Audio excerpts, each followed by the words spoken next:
Hi everyone, my name is April and today I'm going to be doing a cold weather gear review for you. It's currently the middle of winter here in Idaho and Jenson USA has sent me a set of Fox gear and Endura gear to test out in the elements. I've been lucky enough to have rain, snow, and wind lately, so I've really been able to put it to the test. Also, to share a little bit about my background, I was a gear designer for fly racing for 10 years. So today's video combines two of my biggest passions, which are gear and mountain biking, and I hope that'll be extra helpful for you. I also wanted to share some extra information about my sizing here, so you can compare for yourself when choosing as well. First, let's talk about the Endura gear since I'm wearing the Fox. I wanted to start with the item that I'm most picky about, and it's gloves, and it happens to be my favorite item from the Endura kit, and it is the Windchill gloves. They have a windproof softshell material on the top, gel padding on the palm, a terry cloth wipe on the thumb, and a neoprene cuff. All of these elements make it a great winter item. I'm very impressed with the sizing and the construction of these gloves. They passed the test fully for me, and I even tested them on my dirt bike, going as fast as I could through the desert for 50 miles, and they kept my hands very warm. I have tested them in the rain as well. They're not waterproof, but they still kept my hands warmer than a normal glove. These gloves are really nice. The top of my hands are really warm. I don't feel any moisture coming through, but the palms, you can see, are taking in some of this rain. I highly recommend this, especially if you're like me and you have poor circulation where your hands always get cold first. Next up is the Singletrack fleece and softshell jacket. And my favorite thing about these items is this waffle grid fleece material. And what I like most about the waffle grid materials is it packs a lot of warmth without being super thick. The liner fleece material has some breathability in it where there's a little bit of mesh between the grid panels. And that's really nice for an underlayer because it provides that extra breathability so you don't get too hot but still keeps you warm. It also has a nice little zippered pocket in the back, big enough for maybe like a credit card or some extra cash. And I think it's just built very well. I also tested this snowboarding. I love to use my gear for crossover sports as much as I can. The fabric on this jacket has the waffle fleece on the inside, and it is windproof and water repellent on the outside. It also has zippered pockets and a pit zip for extra ventilation, which I absolutely love for jackets because if you get too hot, that is so helpful. The only thing about the jacket is I would size up to a medium because it's a little tight for me, especially paired with the baggy spray trousers because they're a baggier fit, and I think having a little bit of a baggier jacket would pair with it a lot better. Okay, let's talk about some of the features of the Endura pants, and I think they fit very well. I'm also able to cinch down the waist more with the Velcro. I like that it has some silicone strips to grip and not fall down on the inner waistband. And zippered pockets again, it fits my phone well. An extra vented zipper on the side of your thigh. And they have a nice expansion zipper at the bottom of the pants. Okay, I've turned it inside out to talk about the back panel of the pants where they have a waterproof material, and you can see that it is taped as well to keep the water out. And this is really helpful for the extra spray that you get from the rear tire, and I definitely tested that in the rain. I did find that it looked like the water was starting to soak through in the material, but I never actually felt it, and so that is a plus. I also wanted to show what the pants look like after riding. It looks like it has soaked through a little bit, but that's after about an hour.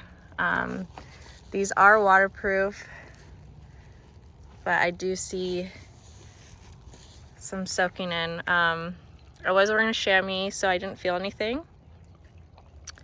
but that's what it looks like, just so you can get an idea.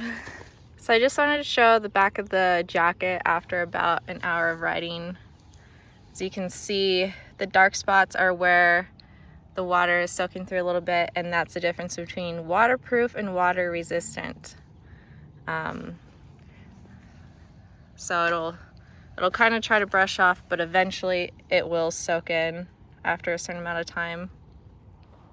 Overall, my impressions of the Endura gear is it's built very well and it handled the snow, cold, and rain very well. So I'm very happy with that.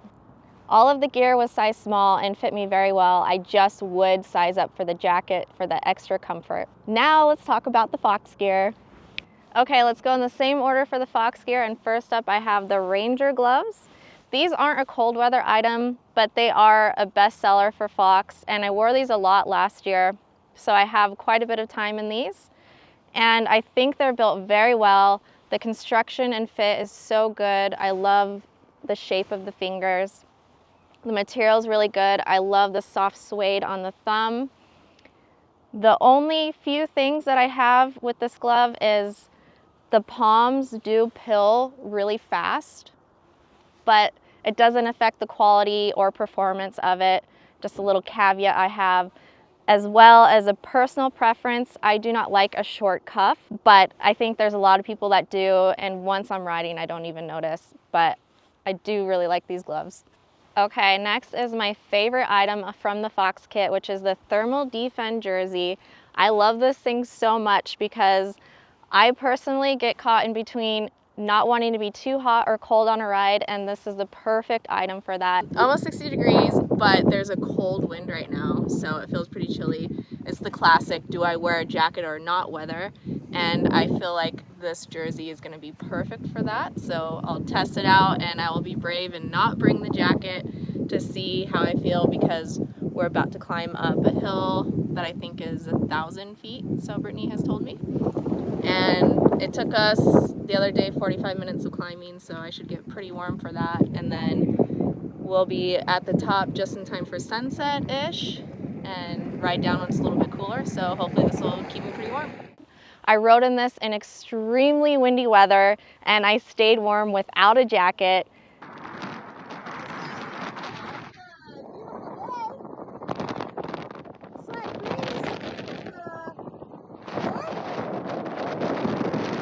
It also has material that has the waffle grid fleece on the inside. It even has two different versions of it, where it has a thicker one through the body, and for the elbows and the back tail area, it has a thinner one.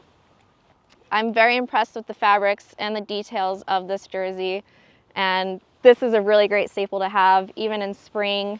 Just the in-between weather when you're not sure, you can't go wrong with this. Next up is the Ranger Fire Jacket, and this has a waffle brushed fleece on the inside, which you are learning that I love so much. And I really, really like the fit of this jacket. It's absolutely perfect for me. It feels tailored and cute. It is a small as well, and I really like it has a drop tail. The arms are perfect length. I really like the detail of the cuff. It has a nice elastic band.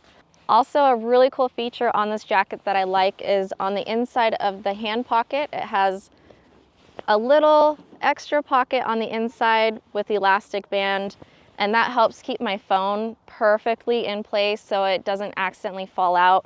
But it still has zippered pockets, which I think are absolutely necessary for jackets when you're riding, because you don't want to lose anything.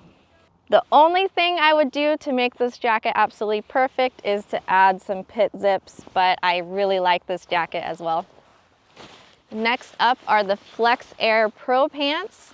These aren't necessarily made for the elements or super cold weather, but as soon as the weather changes a little bit, especially in Cali, you do want to switch to pants, and these are perfect for that.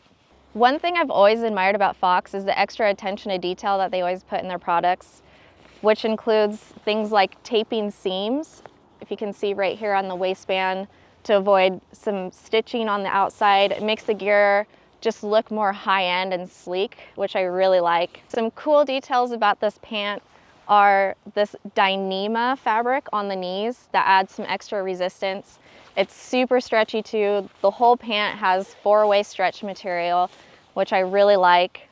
There's a buttery soft material on the back of the leg that adds some extra comfort. Another thing that separates the Flexair Pro Pant from the normal Flexair pant is they have a zippered bottom opening for the leg to help you get in and out if you need. My only con on the pants are I do have to size up to a medium because they are a little tight in the thigh area and crotch. So they are a little bit baggy on me in medium, and I can't quite get the waist as tight as I want since there's only one adjustment here. But hopefully for other people, it fits a little bit better than it has me. Maybe I'll try to size down again to a small and see how it fits. Overall, I really love the Fox gear. I think it looks really good. It's built very well, and I love all the extra details that they put into the gear. I think the Fox gear is the perfect set for when the seasons transition, or if you're down south where it doesn't get quite as cold as it does up here. And that's it for the gear. I hope this video has been helpful for you in choosing some cold weather gear, and I will see you next time. Thanks.